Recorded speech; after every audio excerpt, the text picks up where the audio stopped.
안녕하세요. 저는 결혼한 지 3년차 된 30대 여자입니다. 시월드 말만 들었지 막상 겪어보니 스트레스가 이만저만이 아닙니다. 그래도 지금까지 3년 동안 사소한 일들은 잘 참아오고 있었는데 요 근래 들어 선을 넘는 행동을 하는 것 같아서 정말 화가 납니다. 가장 큰 문제는 바로 저희 시동생들이에요. 저희 남편이 삼형제 중 장남인데 밑으로 남동생 하나, 여동생 하나가 있습니다. 둘 다 나이가 20대 후반인데 아직 몇 년째 공무원 시험 준비를 하고 있어요. 제가 이 집에 처음 시집 왔을 때부터 하고 있었으니 언제쯤 합격할지 아무런 기약도 없습니다. 저희 집은 서울에서 살았고 저도 대학과 직장까지 서울을 벗어나 본 적이 없습니다. 반면에 시댁은 지방 도시였고 남편이 대학을 서울로 오면서 직장도 서울에서 잡고 그렇게 남편과 만나게 되었어요. 신혼집도 대출받고 양가 부모님 도움 조금씩 받아서 서울에 얻을 수 있었습니다. 그런데 문제는 바로 시동생들입니다. 남편과는 달리 동생들은 둘 다 공부를 썩 잘하진 않았어요. 대학도 저희 시댁 사는 지역에 있는 지방 사립대를 졸업했고 그 뒤로 취업이 힘들어지자 공무원 시험을 한다면서 지금까지 붙들고 있는 겁니다. 그러면서 학원을 서울에서 다닌다고 서울에 월세를 얻어서 둘이 같이 살고 있었는데 그것 때문에 경제적으로 시부모님들이 많이 힘들어 하시더라고요. 저희 집도 아파트 대출금 갚고 여유 있는 상황이 아니었기 때문에 시동생들까지 보조해주긴 녹록지 않은 상황이었지만 남편이 자기 용돈과 비상금으로 조금씩 시어머니에게 돈을 보내주고 있다는 걸 알고 있었어요. 그래도 그런 것마저 못하게 하는 건 저도 도리가 아닌 것 같아서 모른 척 했죠. 하지만 그 정도 푼돈으로는 철없는 두 시동생들의 뒷바라지를 하기엔 턱없이 부족했고 시부모님들의 바람과는 달리 작년도 시험에 떨어지고 말았어요. 반면에 저는 오빠가 하나 있는데 미국에서 살고 있어요. 공부를 잘해서 유학을 보내놨더니 어떻게 운 좋게 미국에서 취업하고 교포 2세인 착하고 예쁜 새언니를 만나서 결혼하고 미국에서 살고 있습니다. 오빠 결혼할 때 초청받아서 저도 그때 처음으로 미국에 간 건데 영화에서나 보던 수영장 있는 넓은 주택에 살고 있는 새언니를 보니 이런 곳에서 살고 자라온 새언니가 조금 부럽기도 하더라고요. 아무튼 작년에 저희 오빠가 새언니 임신했다는 좋은 소식을 알려왔고 올 봄에 건강한 아이를 낳아서 저희 부모님들 모두 미국으로 건너갔어요. 아이도 봐줄 겸 해서 6개월을 미국에서 지내다가 온다고 하시면서 저번 달에 미국 오빠 집으로 넘어갔습니다. 그런데 문제는 바로 여기서부터 시작입니다. 시동생들이 저희 부모님 집이 비었으니 거기서 6개월만 살겠다고 하더라고요. 어차피 빈집이니까 관리해줄 사람도 필요할 것 아니냐면서 자기들 방 계약도 끝나가고 집주인이 재계약 안 해주고 나가라고 한다면서 저희 부모님 돌아오시는 6개월만 살다가 새로 집 구해서 나간대요. 아니 무슨 낡은 빌라도 아니고 아무리 저희 시댁 식구들이라고 해도 잠실의 아파트를 어떻게 빌려줍니까? 어차피 빈집이니까 자기들이 관리해준다고 우리 부모님에게 물어봐서 대신 허락 받아달라 하는데 너무 황당한 이야기라 처음엔 농담하는 줄 알았어요. 그런데 퇴근하고 집에 돌아온 남편도 제게 어차피 빈집으로 있으면 손해 아니야? 그냥 웬만하면 빌려주지 그래. 라고 하는 겁니다. 너무 어처구니 없어서 남편에게 지금 부모님 아파트 한 달 관리비만 해도 시동생들 사는 집 월세랑 비슷할 텐데 그건 어쩔 거냐고 물었더니 어차피 미국에 있는 동안에도 관리비는 나가는데 자기 동생들 어려운 거 뻔히 알면서 그걸 받아야겠냐고 하더라고요. 관리비가 어차피 저희 부모님 통장에서 자동이체로 빠져나가는 거니까 완전 맨몸으로 들어와서 우리 집에서 살겠다는 겁니다. 차마 부모님께는 물어보지도 못했어요.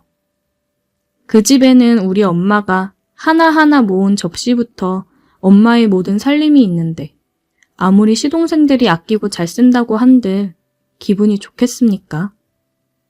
정말 자식된 도리로 부모님께 그런 말 할 수도 없을 뿐더러 저희 엄마가 그 소리를 들으면 제가 시댁 눈치 받고 산다고 생각하고 슬퍼하실 것 같아요. 그런데 남편까지 시동생 편을 드는 것이 너무 서운했습니다. 결국 그날 남편이랑 대판 싸우고 절대로 우리 친정집 내줄 수 없다고 확실하게 못을 박았어요. 자기 동생들은 어쩌냐길래 제가 알바냐고 소리를 질러버렸죠. 그런 제 말에 남편은 많이 서운했는지 그날 혼자 술 마시다가 거실 소파에서 혼자 자더라고요. 결혼하고 지금까지 남편이 딱히 제 편을 들어준 적은 별로 없었어도 대놓고 시댁 편 든 적도 없었기에 그냥 저냥 참고 살았던 건데 이번에 확실히 남편까지 다 똑같은 놈들이다 싶더군요. 다음날 회사에서 일하고 있는데 시어머니에게 연락이 와서 한 번만 잘 생각해 줄 수 없냐고 또다시 부탁 아닌 협박을 하시더라고요. 정말 이 집안 사람들은 상식이라는 게 없나 봅니다.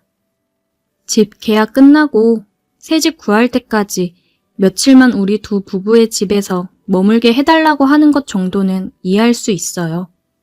하지만 대체 사돈댁을 6개월간 무상으로 빌려달라는 시댁이 어디 있습니까? 저희 부모님 살림살이 그대로 다 있는 집을 말이에요. 어머님 말씀을 거절하고 그날 저녁 집에 들어왔더니 남편은 아직도 삐졌는지 저랑 얼굴도 안 마주치고 말도 하지 않으려고 합니다. 진짜 이렇게 심각한 사람인 줄은 몰랐어요. 주말 지나면서 자기 기분 조금 풀렸는지 제게 와서 말도 걸고 애교도 부리더니 저희 부모님 집 이야기는 없던 걸로 하잡니다. 아니 제가 처음부터 안 된다고 그렇게 이야기를 했는데 무슨 선심 쓰는 것도 아니고 자기가 없던 걸로 하고 말고를 정해요. 그러더니 자기 동생들 보증금 빌려주게 2천만 원만 달라길래 더는 못 참고 저도 폭발해버렸어요. 내가 왜 너도 아니고 너네 집 못난 동생들까지 책임지고 희생해야 하냐고 우리 집이 우습냐고 화내고 쏘아붙였더니 저보고 이기적이래요. 결혼하면 다 가족인데 왜 자꾸 돈돈거리면서 손에 안 보려고 그러냐고 시어머니나 자기 동생들이 얼마나 서운하게 생각하는 줄 아느냐입니다. 제가 알 게 뭡니까? 서운해 하던 말던 한 번만 더 당신 동생들에게 우리의 집을 내주던 돈을 준다고 하면 그냥 나랑 이혼하고 당신이 데리고 살으라고 했더니 또 삐져서 오늘까지 저랑 말도 한마디 안 하고 살고 있어요. 이젠 저도 지치고 솔직히 이런 남자를 믿고 어떻게 결혼 생활을 해야 할지 자신이 없습니다. 나중에 우리 사이에 아기가 생기더라도 자기 가족을 더 먼저 챙길 것 같은 불안함을 떨칠 수가 없네요. 요 며칠 동안 남편과 전혀 대화도 하지 않으면서 저도 이 사람과 결혼 생활을 계속 해야 할지 말아야 할지 고민하고 있어요. 부모님에겐 차마 쪽팔려서 말도 못하겠고 제 가장 친한 친구한테 물었더니 아이 생기기 전에 빨리 이혼하고 도망치라는데 그게 답이라고 저도 생각합니다. 당장은 좀 그렇고 이대로 가다가는 남편이 또 삽질을 할 것 같은데 그때는 진짜 이혼하자고 말하려고요. 어차피 지금 사는 집 반반 부담으로 하고 들어온 거니 재산 반씩 찢어서 갈라서면 아무 문제도 없고 깔끔할 것 같네요. 그렇게 끔찍하게 생각하는 자기 동생은 자기가 데리고 살면 딱 좋을 것 같습니다. 후기입니다. 저번에 사연 보낸 뒤로 반년의 시간이 지났네요. 그 사이에 많은 일들이 있었지만 결론부터 이야기하면 남편과 이혼하고 혼자 살고 있어요. 친정 부모님은 얼마 전 한국으로 돌아왔고 저는 당분간 부모님 댁에서 같이 지내려고요. 원래 이혼을 할까 말까 고민하면서 냉전 상태로 있었는데 시모가 신우를 데리고 저희 집에 쳐들어와서 저보고 그깟 집 하나 있는 걸로 유세 떠는 못된 년이라 하는 겁니다. 야! 이 년이 시대 갈기를 얼마나 우습게 알면 내 앞에서 눈을 동그랗게 떠! 갑자기 욕먹으니 저도 기분이 나빠져서 말이면 단줄하냐고 거지들도 아니고 왜 남의 집에서 공짜로 살겠다는 소리를 하시냐고 했다가 시모랑 신우까지 합세해서 2대1로 머리채를 뜯고 싸웠네요. 시모가 먼저 제 뺨을 때리고 제가 반격하는 도중에 신우까지 끼어들어서 저를 눕히고 머리채를 먼저 잡더라고요. 집에 경찰까지 오고 완전 난리도 그런 난리가 없었습니다. 폭행으로 두 인간들을 고소하려고 했는데 경찰에서는 어이없게도 쌍방폭행이라 하더라고요. 제가 시모 머리카락도 한 움큼 쥐어뜯기도 했고 신우 멱살 잡고 뺨도 몇 대 때리긴 했지만 그쪽에서 먼저 때리고 시작한 거라 조금 억울하긴 했어요. 중학교 시절까지 제가 운동을 했다는 사실을 남편과 시댁 사람들은 모르고 있었나 봅니다. 제가 먼저 맞긴 했어도 더 많이 때렸다는 것에 위안을 삼았고 어쩔 수 없이 폭행건은 서로 없던 일로 하기로 했어요. 자기들 마음대로 안 풀린다고 손찌검부터 해대는 수준 낮은 인간들에게 정말 질려버렸고 그걸 전부 보고만 있었던 남편과도 정말 끝내야겠다 마음을 먹었습니다. 이혼할 때 우리 부모님이 아직 미국에 있어서 저 혼자 변호사랑 같이 모든 이혼 절차를 마무리해야 했어요. 그래도 제가 챙길 수 있는 건 다 챙겨서 나왔고 남편은 멀쩡한 집에서 살고 있다가 졸지에 방 2개 있는 반지하 빌라로 이사 갔다고 들었어요. 거기에서 자기 동생들이랑 같이 부대끼며 살고 있습니다. 그렇게 동생 끔찍하게 생각하더니 본인 원하는 대로 자기 식구들 끌어안고 사니까 얼마나 좋겠어요. 염치라고는 없는 나쁜 인간들. 제 인생에서 앞으로 안 보고 살아도 되니 다행이다 싶네요. 제 이야기는 여기까지입니다.